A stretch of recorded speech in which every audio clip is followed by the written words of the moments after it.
नमस्कार विद्यार्थियों, आज मैं आपके साथ में हूँ अशुद्धि संशोधन के तीसरे वीडियो में। सबसे पहले हमने पढ़ा था लिंग आधारित अशुद्धि, फिर उसके बाद में पढ़ा था विभक्ति आधारित अशुद्धि। अब देखिएगा, आज मैं लेकर गया हूँ आपके साथ में वचन आधारित अशुद्धि। वचन आधारित अशुद्धियाँ किस प्रकार की आती है वाक्य में, और उनकी अशुद्धियाँ हैं उनका हमें संशोधन किस प्रकार से करना होता है। वचन आधारित अशुद्धियाँ देखिएगा, साधारण वाक्य का नियम क्या होता है। जो भी साधारण वाक्य होता है, साधारण वाक्य का नियम होता है कि क्रिया है वो किस प्रकार से होगी। क्रिया कर्तानुसारिणी होगी, कर्तानुसारिणी। और ये कर्तृवाच्य का नियम भी है। कर्तृवाच्य का मतलब यही तो होता है ना, साधारण वाक्य। तो एक साधारण वाक्य है, उस साधारण वाक्य के अंदर क्या होगा कि भाई क्रिया होगी वो कर्तानुसारिणी होगी। तो साधारण वाक्य का नियम है क्रिया कर्तानुसारिणी। तो देखिएगा, जब भी साधारण वाक्य होगा उसमें क्रिया कर्तानुसारिणी होगी। मतलब यदि कर्ता एक वचन का है तो क्रिया एक वचन की होगी, कर्ता द्विवचन का है तो क्रिया द्विवचन की होगी, और कर्ता बहुवचन का है तो क्रिया भी बहुवचन की ही होगी। अब ये कर्तृवाच्य का भी है, साधारण वाक्य का नियम भी है। यदा ते गृहं प्रति गच्छति। देखिएगा, यहाँ पर कारक आधारित अशुद्धि तो नहीं है, क्योंकि ते गृहं प्रति के योग में कौन सी द्वितीय विभक्ति होती है, तो वे घर की ओर, ते गृहं प्रति वे घर की ओर, गच्छति का अर्थ जाना होता है। तो देखिएगा, यहाँ पर जो क्रिया है वो कर्तानुसारिणी नहीं है। कर्ता है वो कौन से वचन का है, कर्ता बहुवचन का है। और क्रिया देखिएगा आगे आपको दिखाई दे रही है, गच्छति, गच्छता, गच्छन्ति, ऐसे होता है ना। और क्रिया में एक आपको यह भी ध्यान रखना है, जब क्रिया आधारित या वचन आधारित अशुद्धियां, जिसे क्रिया आधारित अशुद्धि कहते हैं हम, तो क्रिया आधारित अशुद्धियों में क्या होता है कि कई बार जब शब्द तो कर्ता तो है प्रथम पुरुष का, किंतु जो क्रिया है वो मध्यम पुरुष की दे दी जाती है, या फिर सहते के साथ में क्रिया दे दी जाती है आपको उत्तम पुरुष की। इस प्रकार का भी ध्यान रखना है भाई। प्रथम पुरुष की क्रियाएं क्या क्या होती है, जैसे पठते, पठता, पठन्ति, ठीक है। और मध्यम पुरुष में क्या आता है, पठसी, पठता, पठत।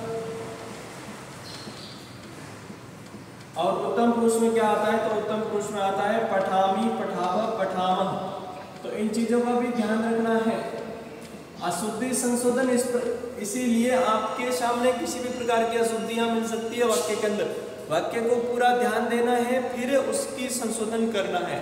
देखिएगा, यहाँ पर ते गृहं प्रति गच्छति, तो गच्छति मतलब गच्छति है वो क्रिया एक वचन की है भाई। हालांकि सही है ते, क्योंकि प्रथम पुरुष की क्रिया प्रयुक्त होती है सहतौ ते के साथ में, सहतौ ते के साथ में प्रथम पुरुष की क्रिया प्रयुक्त होती है, किंतु जो गच्छति क्रिया है वो सह के साथ में प्रयुक्त होती है, ते के साथ में नहीं। ते के साथ में किसकी क्रिया प्रयुक्त होती है, ते के साथ में प्रथम पुरुष बहुवचन की क्रिया प्रयुक्त होती है। तो प्रथम पुरुष बहुवचन की क्रिया ही प्रयुक्त करनी हमें।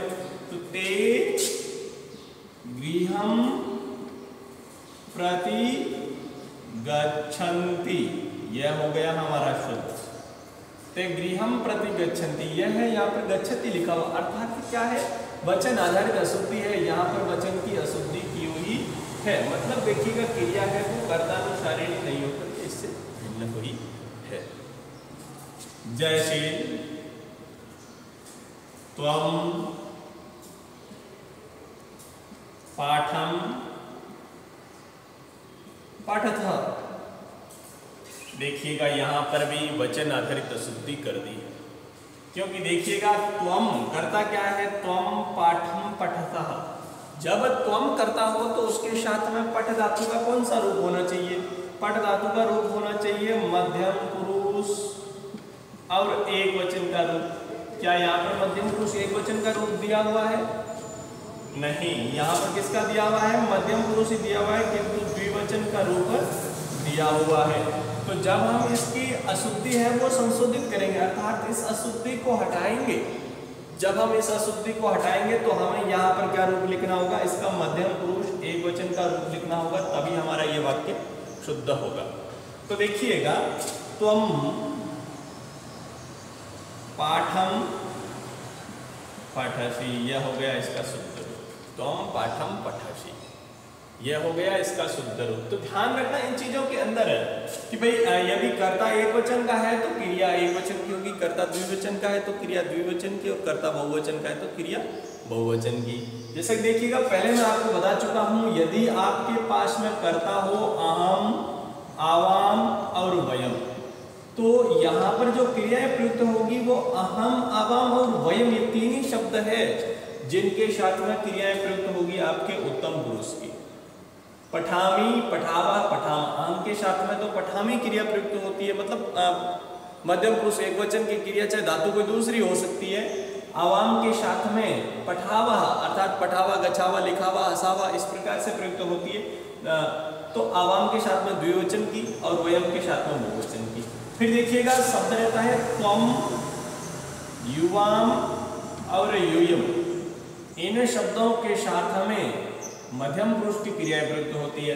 त्वम के साथ में जैसे मध्यम पुरुष एक वचन की हो गई, युवाम के साथ में मध्यम पुरुष द्विवचन की, और यूयम के साथ में मध्यम पुरुष बहुवचन की क्रियाएं प्रयुक्त होती है। फिर देखिएगा, बाकी पीछे बच गए, जैसे सात और ते शब्द है, तो इनके साथ में प्रथम पुरुष की जितने भी संज्ञा शब्द मतलब जानते हो ना, राम, रमा, जो भी शब्द रहेंगे बाद में, उन सारे संज्ञा शब्दों के साथ में भी यही प्रथम पुरुष की क्रियाएं प्रयुक्त होती है। जैसे सातिता है आपके सामने, तो इसके साथ में भी प्रथम पुरुष की क्रियाएं ही प्रयुक्त होती है। अब देखिएगा, यहां पर है जैसे ता, बालिका,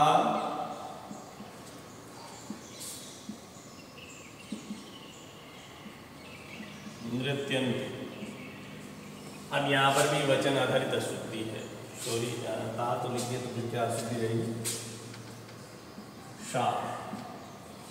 शा बालिका नृत्यंती, देखिएगा इसके अंदर शा बालिका नृत्यंती, इसमें वचन आधारित अशुद्धि है। कहाँ पर है वचन आधारित अशुद्धि? कर्ता में ही है, क्रिया में नहीं बल्कि कर्ता में ही है।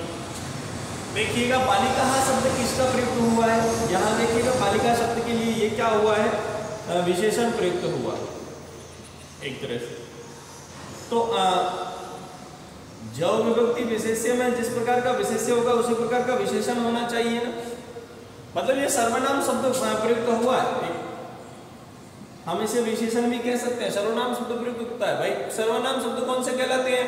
कि संज्ञा की विशेषता बताने वाले शब्दों को सर्वनाम कहा जाता है। तो यही तो है ना भाई, यहाँ पर ये जो सर्वनाम प्रयुक्त हुआ है उस सर्वनाम शब्द वो कैसा होना चाहिए? संज्ञा शब्द के जैसा ही होना चाहिए। अब देखिएगा यहाँ पर नृत्यंती, तो अब देखिएगा इस वाक्य में भी मैं कहता हूँ वचन आधारित अशुद्धि है। तो वचन आधारित अशुद्धि क्या है? यहाँ पर देखिएगा, वचन आधारित अशुद्धि यह है कि यहाँ पर जो इसके लिए जो बालिका शब्द के लिए जो हमने सर्वनाम लिखा है, इस सर्वनाम के अंदर प्रथमा विभक्ति तो है किंतु वचन की गड़बड़ की हुई है। यहाँ पर जब हम वचन लिखते हैं ना, बालिका, बालिका किस प्रकार से लिखा हुआ है आपको पता है ना? बालिका शब्द के रूप जानते हो, बालिका, बालिके, बालिका। बालिका शब्द है बहुवचन का, किंतु यहाँ पर जो आपने जो सर्वनाम प्रयुक्त किया है वो सर्वनाम है एक वचन का, सा ते ताहा। तो हमें यहाँ पर सर्वनाम किसका प्रयोग करना होगा? बहुवचन का। ताहा बालिका नृत्यंती।